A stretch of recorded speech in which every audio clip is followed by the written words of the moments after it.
Hey guys, it's Lisa here from growkidsminds.com, and today I wanted to talk about arguments. And often I hear, kids are having arguments amongst each other, as they do, or if you're having arguments at home with your children. We're just going to have a bit of a talk today about responsibility and blaming, which we've covered a little bit before, but this will be more focused around when you're having arguments with your children. So I guess what I wanted to point out was that, like, if I'm talking to the kids in the classroom or at home, when we're talking about arguing and it's he said, she said, there's a lot of finger pointing and everything going on, the first thing that we always come back to, and part of our understanding, is that any argument takes two people. For there to be an argument, there has to be two people involved. If it's not two people, then it's just someone shouting out or telling someone else off or expressing their opinion. So in order for it to actually become an argument, it requires two people. And so if we getting to that point where we're having an argument and we can acknowledge that there are at least two people involved, then the next thing we want to do is make sure that we talk about with the kids, how did they contribute to that? So rather than someone arguing with you and then you walk away from that situation, or you go and tell a parent or a teacher, or you choose to ignore them and continue on with what you're doing, in order for it to become an argument, I've become involved. So what is my contribution to that argument? What have I done to turn that from a conversation into an argument, or what have I done to turn that from something that I could have left alone into an argument now? So we want to make sure that we get the kids involved, each of them, to discuss what they've done to be involved in that. So that way they're learning to take responsibility for themselves and for their own actions and their choices.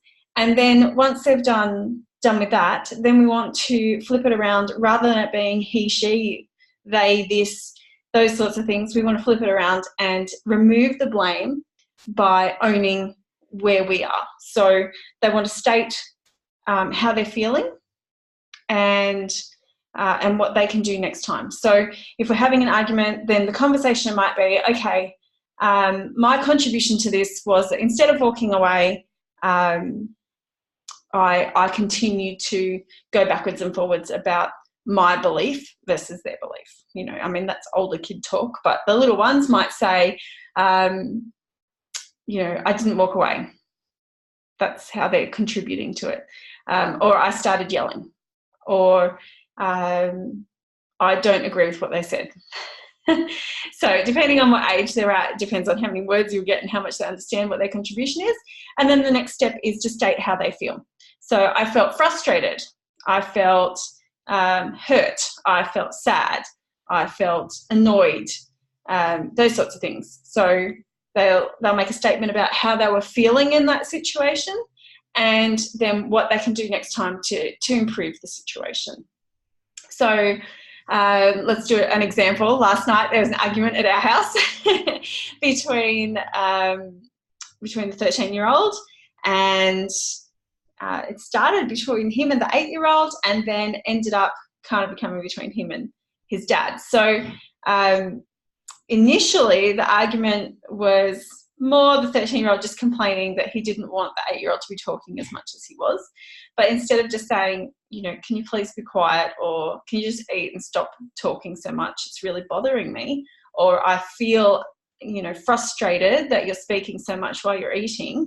Could have said those sorts of things. That would be taking responsibility. But instead, he started attacking verbally initially and then physically the 8-year-old, because he didn't want him to be talking so much, and he was becoming increasingly frustrated. And then when he was pulled up on that, well, hang on, stop, because that's not appropriate behaviour, then it became an argument between him and his dad about well, he's doing this, and then he's saying, but you're doing that, and he's doing this, and you're doing that, and it was just going backwards and forwards. So at the end of it, I said, okay, we need to stop. This is becoming an argument because you're both being involved. All right, well, I should have just said that I feel frustrated about him speaking at dinner. And he said, and I should have just said, you need to be responsible and make a statement about how you're feeling and what you'd like, rather than taking it out on your brother and being so aggressive. So once they did that, and I feel frustrated that you're older and you should know better. Okay, so what are we going to do better next time? All right, next time I'm going to just say, this is how I feel, and ask nicely, can you please eat your food without talking? Or I'm going to come to Dad and say, Dad, can you please ask him to stop talking and eating at the same time? Well, not quite at the same time, but he has this knack of a lot of talk, not so much eating.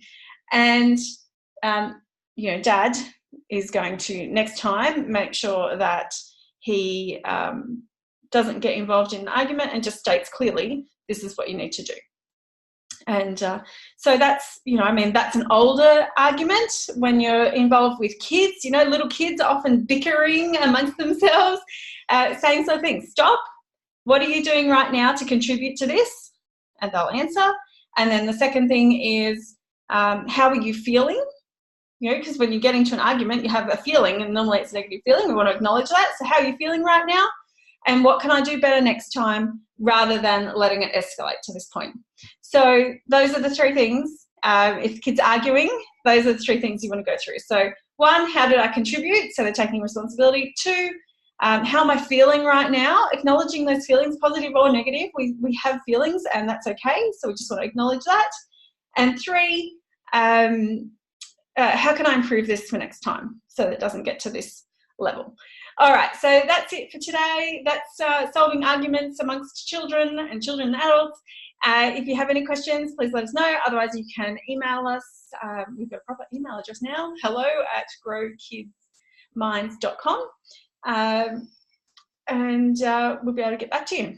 All right, that's it. Have a great day.